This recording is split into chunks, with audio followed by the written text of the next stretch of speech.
मन धागा धागा जोडते नवा. लेखिका मेघना माने यादव. अभिवाचन मनाली तुंगे झाडे. भाग 79. ये दुरिया इन राहों की दुरिया. आर्याची काही वेळापूर्वीची वाक्य अजूनही मनात घोळत होतीच. ती बीचवर सिम्बासोबत बागडत होती. हा मात्र काही वेळ चालून त्या बेंचवर बसलेला. दिवसभरात आर्यासोबत काढलेले फोटो पाहत होता. चेहऱ्यावर हसू होते, पण त्यालाही दुःखाची किनार. सिम्बा, दादाजी, दादीजी, मी आणि सगळा स्टाफ, सगळ्यांबरोबर फोटो काढायचे होते. म्हणते या माझ्या मेमरीज, बेस्ट मेमरीज बेस्ट अंकलच्या घरी. मी तिचा बेस्ट अंकलच. आर्याचं हळवं होणं. तिला आत्ता तिच्या आयुष्यात डॅड नको आहे. आज तिला काहीही समजावण्याचा प्रयत्न केला तर मे बी तिचं कोवळं मन दुखावल्यासारखं होईल. माझ्या 10 वर्षाच्या आर्याला अचानक कसं सांगणार की तुझ्या बेस्ट अंकलला तुझ्या मम्माशी लग्न करायचं आहे. तिचा तिच्या मम्मावर खूप विश्वास आहे की मम्मा तिला दुखावणार नाही. पण अंकल असा काही विचार करत आहेत हे जर तिला कळलं, जाणवलं तर तिच्या बेस्ट अंकलने तिचा विश्वासघात केल्यासारखे होईल. तिच्या त्या काळ्याभोर निरागस डोळ्यात माझ्याविषयी राग द्वेष मी नाही पाहू शकत. जोपर्यंत ती माझ्या आणि मेघाच्या नात्याला ग्रीन सिग्नल देत नाही, आम्हाला वाट पाहावी लागणारच आहे. काही वेळाने दमून धापा टाकत आर्याही जवळ येऊन बसलेच. बॉटलमध्ये आणलेले पाणी गटागट प्यायले. Uncle, do you miss Maya aunty? थेट प्रश्न. राजीवच्या नजरेला नजर भिडवतच. त्याच्या कपाळावर सूक्ष्मशी आठी, पण तिच्या डोळ्यातील निरागसता पाहून पुन्हा संभ्रमात. आर्या असे मायाबद्दल का विचारत आहे? जियाने काही सांगितलं असेल का की मी तिच्याशी तिच्या मॉमविषयी काहीच बोलत नाही, समथिंग लाईक दॅट? काय सांगू आर्याला? मायाला मी मिस करतो का? मायाची आठवण मला येत नाही. There are no happy memories except जियाचा जन्म. What should I tell? Uncle, काय झालं? विचारात हरवलेल्या त्याला हाताला हलवूनच भानावर आणलं, पण तो शांतच अजूनही. उत्तराची जुळवाजुळव. मम्मा तर समीर डॅडला खूप मिस करते. त्याचा फोटो पाहून रडतेही कधीतरी. पायाशी येऊन बसलेल्या सिम्बाला कुरवाळले तिने. अंकल, तुमच्या रूममध्ये माया आंटीचा फोटो का नाही? तुम्ही पण कपाटात ठेवलाय का? तिचे एकामागून एक प्रश्न त्याला स्तब्ध करत होते. अंकल, पण तुम्ही जियाच्या मॉमला मिस करता ना, जशी मम्मा मिस करते समीर डॅडला? मम्मा म्हणते डॅड स्टार झाला आहे तरी आपल्यासोबत आहे. त्याच्या स्वीट मेमरीज तिच्याजवळ आहेत. तुमच्याकडेही असतील ना माया आंटीच्या मेमरीज? म्हणून तर माझ्या मम्मासारखं तुम्हीही पुन्हा लग्न नाही केलं. जियासाठी स्टेप मॉम नको हे तुम्हीच ठरवलं ना. तुम्हीच जियाचे डॅड पण आणि मम्मा पण, आणि माझ्यासाठी बेस्ट अंकल. लाडीकपणे त्याच्या कुशीत शिरून प्रेमाने पाहणारी आर्या. हा, एवढाच अस्फुट हुंकार त्याच्या तोंडून बाहेर पडला. मनातील विचारांचे वादळ जास्तच जोरात घोंगावू लागले. या वादळातून वाट काढणे अवघड होते. द्विधा मनस्थितीतच घरी आला. आर्याची निघायची वेळ झालेली. त्याच्या मनात अजूनही प्रश्न. मेघाला भेटायला जाऊ की नको जाऊ? तेवढ्यात प्रकाश सरांचा कॉल आलाच. उत्तर मिळाले. नंतरचा 1 तास मेहराव विलाच्या स्टडी रूममध्ये व्हीटेक्स सिस्टीम्सवर चर्चा. प्रकाश सर, आनंदजी, खत्री सर आणि अग्रवाल सरही होतेच. डिस्कशन ऐकण्यासाठी श्वेताही सोबत बसलेली. मी रात्रीच निघतो. ट्यूजडेला शेट्टी सरांसोबत मीटिंग अरेंज करतो. चर्चेअंती त्याने घोषित केले. नो राजीव, आपण व्हिडिओ कॉन्फरन्सने मिस्टर शेट्टींशी बोलूया. अँड जूनमध्ये तू स्वतः जा. हे लास्ट 2 मंथ्स स्ट्रेसफुल होते. बोर्ड मीटिंगपर्यंत खूप बिझी होता तू. अँड लास्ट 2 डेज एंगेजमेंटमुळे यू नीड ब्रेक. हा 1 वीक थोडा रिलॅक्स राहा. प्रकाश सरांनी शांतपणे समजावण्याचा प्रयत्न केलाच. No Prakash sir, this is business and time is money. We can't waste it. त्याच्या डोळ्यातील कोरडेपणा श्वेताच्या काळजात चर्र झालेच. त्याने बसल्या जागीच काही कॉल्स केले. ट्रॅव्हल डेस्कला स्वतःच्या 10 वर्षाच्या US व्हिसाचे डिटेल्स फॉरवर्ड करत रात्री 11च्या फ्लाईटचे तिकीट बुक केलेले. 7 वाजलेत. I need to do packing. 9ला निघावं लागेल. सर्वांचा निरोप घेत लॅपटॉप उचलून बेडरूमकडे निघाला. श्वेता थक्क होऊन पाहत होती. भाईला काय झालं? सकाळी तर खुश होता. आता त्याला पाहून भीती वाटली मला. असं वाटलं तोच 2 महिन्यापूर्वीचा रुक्ष, चिडका, रागीट भाई अचानक समोर आला आहे. हल्लीच तर आनंदी राहायला शिकला होता. हसत होता. लाईफ एन्जॉय करत होता. मेघासोबत आयुष्याचं स्वप्न पाहत होता. आज अचानक काय झालं? विमान स्थिरावलेले पण खिडकी बाहेरचा गडद काळोख मनात शिरू पाहत होता. मी मायाला मिस करत होतो म्हणून मी लग्न नाही केलं. आर्याने सहजच विचारलेला प्रश्न पुन्हा एकदा भूतकाळात घेऊन गेला. मी पुन्हा लग्न का केलं नाही? असाच एक प्रश्न मला मायानेही विचारलेला की मी लग्नच का केलं? रोहितच्या एंगेजमेंटची न्यूज आली आणि तिचा राग उफाळून आला. तिला आशा होती माझ्याशी डिव्होर्स घेऊन रोहितशी लग्न करता येईल. तोही स्वार्थीच निघाला. पण मायाचा माझ्याविषयीचा द्वेष त्या दिवशी स्पष्ट झाला. पहिल्यांदाच सुप्रीम हाऊसमध्ये आलेली. न्यूजपेपर माझ्या डेस्कवर आपटून माझ्याकडून जाब विचारायला की मी असं का केलं. मायाचे ते शब्द आजही कानात घुमतात. राजीव, माझं सुख बघवतच नाही ना तुला? मी खुश होते रोहित सोबत. का केलं तू हे? तुझ्याकडे होता का कधी वेळ माझ्यासाठी? सुप्रीम पलीकडे तुला कधी काही दिसलंच नाही. तुझं उशिरापर्यंत काम करणं, सततचे ट्रॅव्हल्स, तुझ्या सतत बिझी असण्याला कंटाळून मी माझं स्वतंत्र आयुष्य जगू लागले. बिझनेस डील्स साईन करून बायकोचं प्रेम मिळवता येत नाही. त्यासाठी बायकोवर भरभरून प्रेम करावं लागतं. प्रेम म्हणजे नक्की काय ते समजतंय ना तुला? ॲक्च्युअल प्रेम बायकोला सुख देता यायला हवं. I hope you understand mister Rajiv Mehra.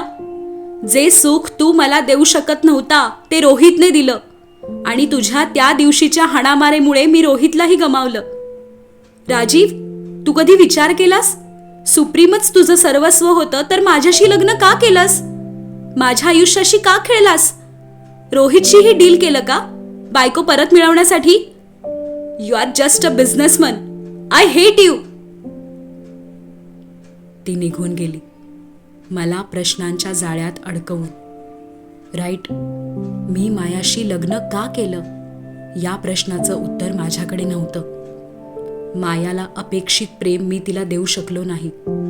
खरंच माझ्याकडे तिच्यासाठी वेळ नव्हता का प्रेम करण्याची इच्छा संपलेली? मायाने माझा विश्वासघात केला. यातही चूक माझीच होती. मी कमी पडलो. ती गेली पण तिचे शब्द मनाला टोचणी देत राहिलेच. मायाला सुखी ठेवण्यात नवरा म्हणून अपयशी ठरलेला बिझनेसमन राजीव मेहरा. मी कधीच कोणालाच सुखी ठेवू शकणार नाही. मला पुन्हा कोणाच्याही आयुष्याशी खेळण्याचा अधिकार नाही. हा निर्णय पक्का केला. दॅट्स वाय सुप्रीमला प्रायोरिटी बनवून कामच कंपॅनियन झालं. But then after so many years मेघाचं आयुष्यात येणं, माझ्या स्ट्रॉंग फिलिंग्स, मेघासोबत आयुष्याची स्वप्न, लग्न, आमची हॅप्पी फॅमिली. हे चित्र खूप सुंदर होतं आज सकाळपर्यंत.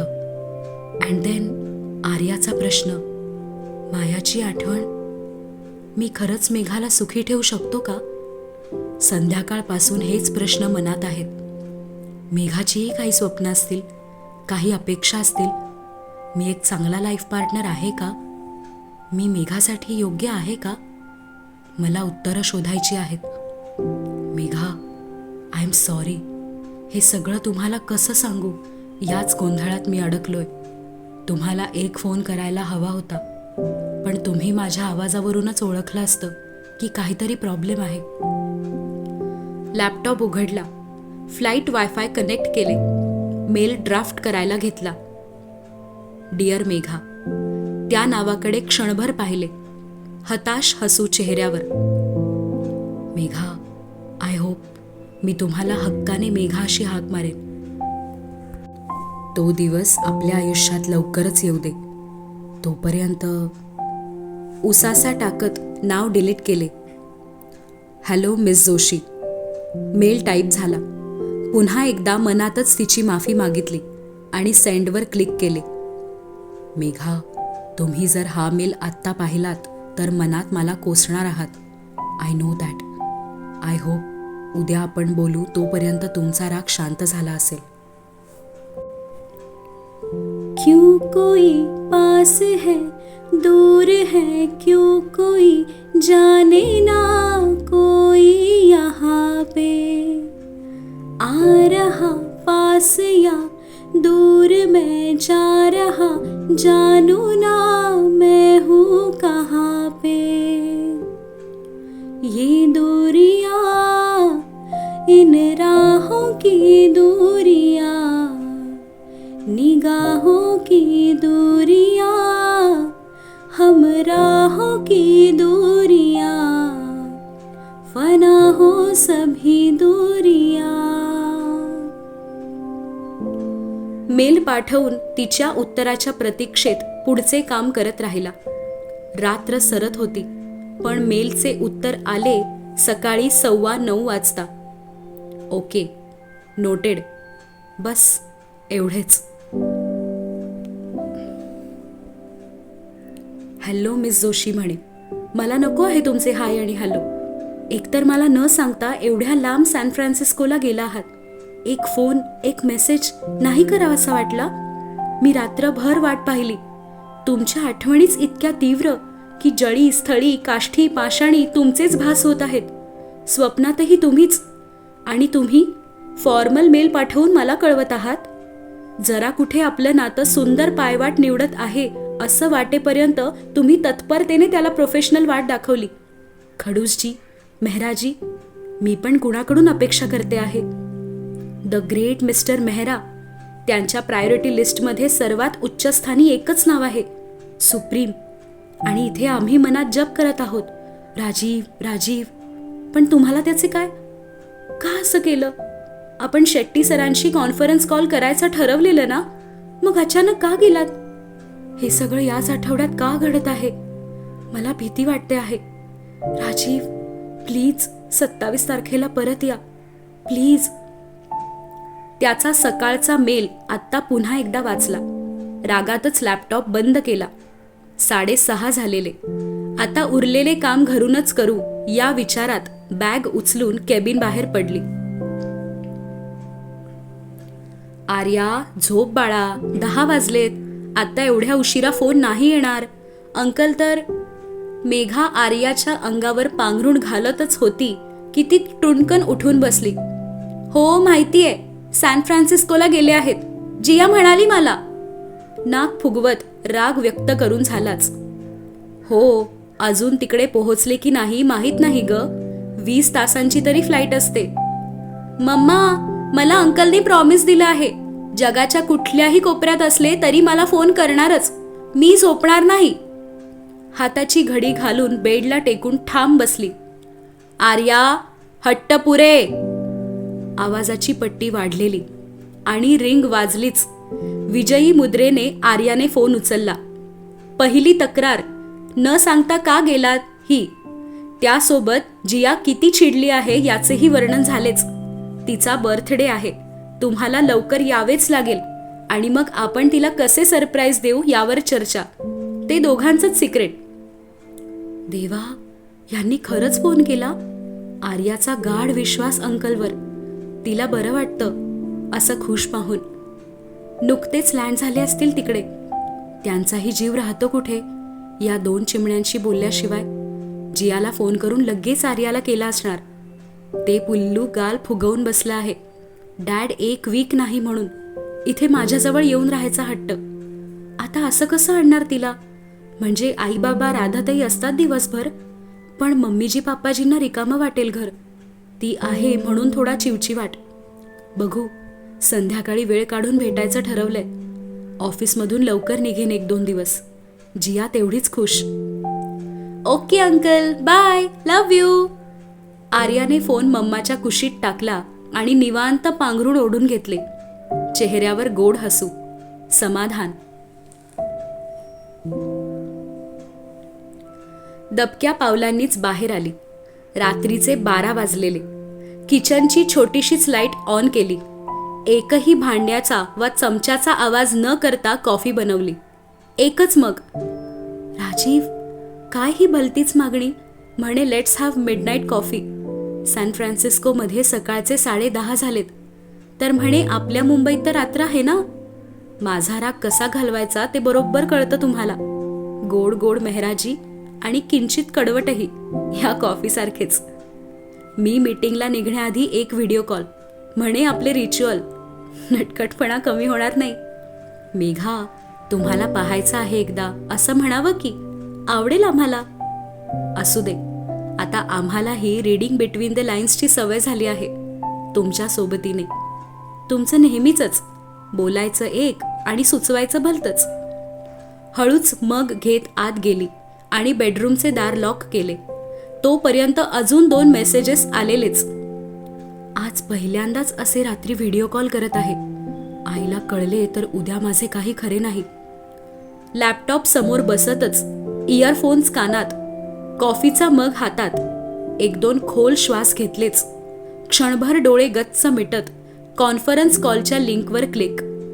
डोळे उघडता क्षणी त्याचा प्रसन्न हसरा चेहरा. आणि हिचे डोळे किंचित ओलसर झालेच. हॉटेल रूमच्या सोफ्यावर ब्रेकफास्ट नंतरची कॉफी हातात घेऊन निवांत बसलेला तो. How are you? त्याचा हळूवार प्रश्न. ठीक, कोरडं उत्तर. दॅट मीन्स राग अजून आहे? नाही, राग नाही. सुप्रीमच्या कामासाठी गेला आहात, रागव कशाला? किंचित खांदे उडवत कॉफीचा घोट घेतलाच. Then why do look sad? न सांगता गेलात म्हणून थोडं वाईट वाटलं. ओठ मुडपत नाराजी दाखवलीच. जर कॉल केला असता तर अडवलं असतं.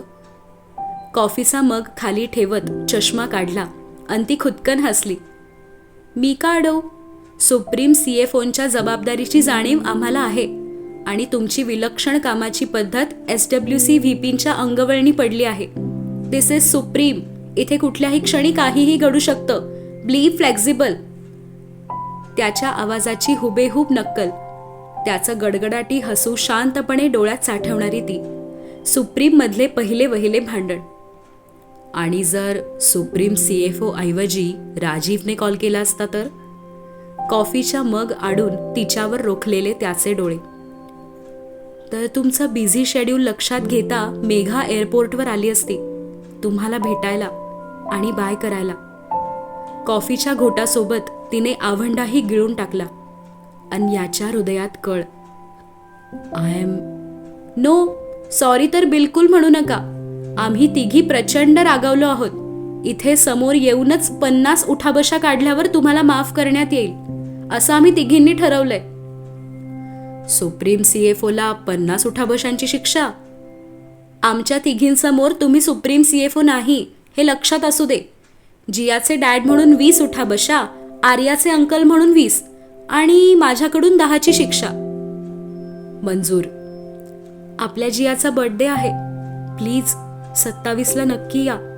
ती तुमच्या वाटेकडे डोळे लावून बसली आहे. राजीव आणि मीही. प्लीज उशीर करू नका. येस, मी येणार आहे. तुम्ही मॉम आणि आर्या मिळून सेलिब्रेशनचे प्लॅनिंग करा. ते करतो आम्ही. आपण काय गिफ्ट द्यायचं राणूला? आपण? You decide. भुवया उंचावत आनंद व्यक्त करून झालाच. ओके, मी ठरवते. डोळे गोल फिरवत विचार करत डोक्यात आलेली कल्पना. डोळे चमकलेच. काय ठरवलं? नाकासमोर मूठ आणत त्याचा हसू अडवण्याचा प्रयत्न. ते सरप्राईज आहे. Okay, I will wait. अहो, एक विचारू? काल आर्या तिकडे आलेली. काही बोलली का तुमच्याशी? आय मीन, चाचरतच आर्याने काही पराक्रम केले नाहीत ना हे जाणून घेण्याचा केविलवाणा प्रयत्न. येस, आम्ही खूप काही बोललो. काय म्हणाली? ते माझं आणि आर्याचं सिक्रेट आहे. असं काय हो, सांगा ना. ओके, देन जिया आणि तुमचं काय बोलणं झालं ते सांगा. ते आम्ही फक्त पेंटिंग केलं. नजर चोरतच तिचं उत्तर. रिअली? देन आम्ही पण फक्त स्विमिंग केलं. दुष्ट आहात. नाक मुरडलेच. हेच ऐकायला कॉल केला. आता दिवस छान जाणार. काय? काहीही तुमचं.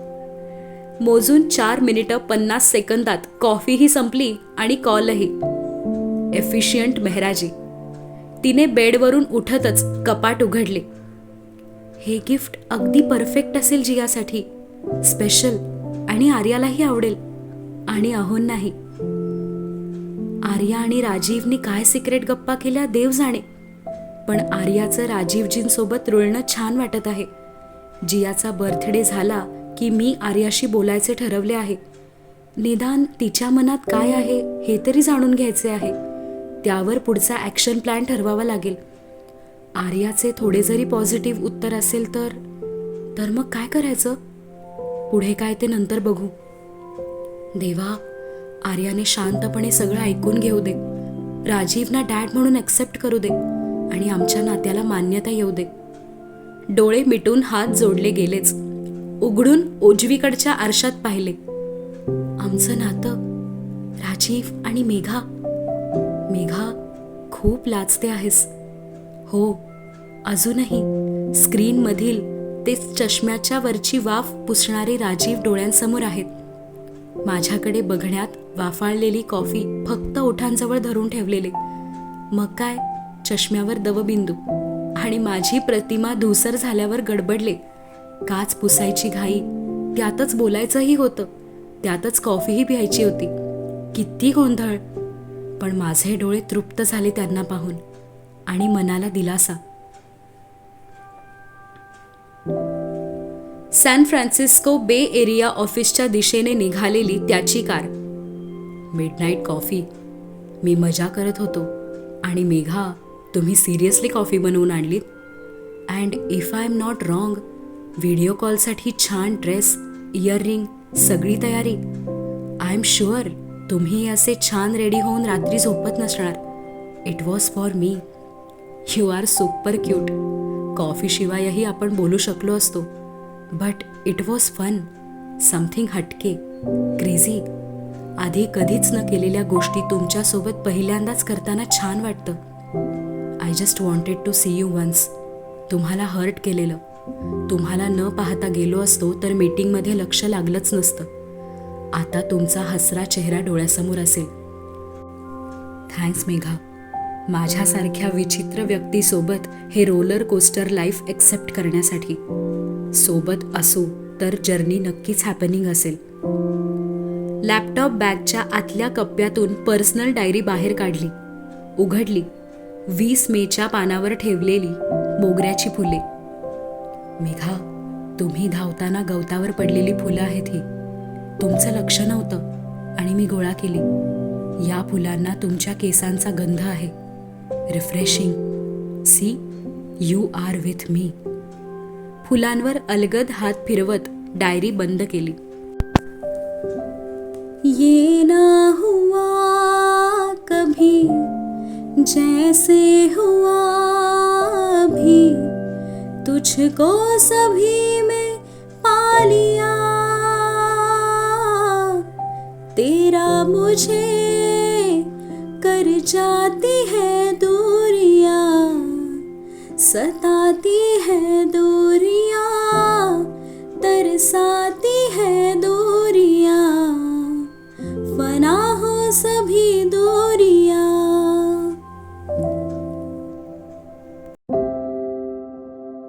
सबस्क्राईबने मिळेल प्रोत्साहन, लाईक देईल समाधान, अन शेअर केलेत मैत्रिणींसोबत तर आमच्या आनंदाला येईल उधाण.